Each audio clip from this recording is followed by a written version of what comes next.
Ay yasa turda hıyalından çıkarma.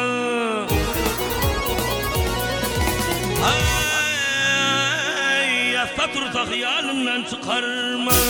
Haydi şey mail voltay adamlar. Ay garipliğin kamuğun çökürmedey. Ayal istek fail voltay adamlar.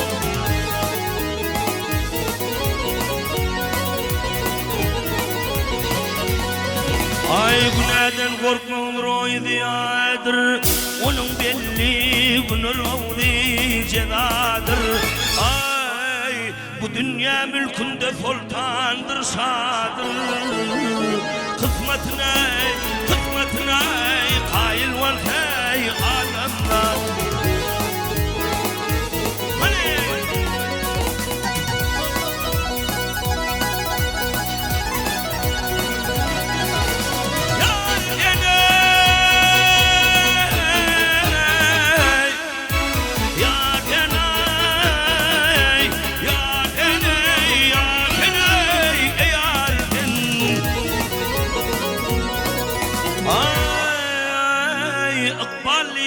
Urani şuanlarner dünya yüzü kola beltey tanırner.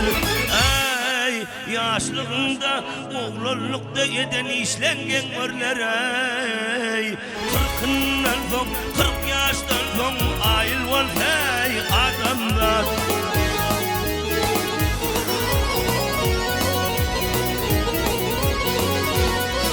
Ay kesakının bucağının yürüyüşün. Ay kesakının bucağının yürüyüşün. Altıvar etmeyin dünyanın duruşun. Ay mahtumul yaşı varır doğuşun. 40'ından son 40 yaştan son cahil var hey adamlar.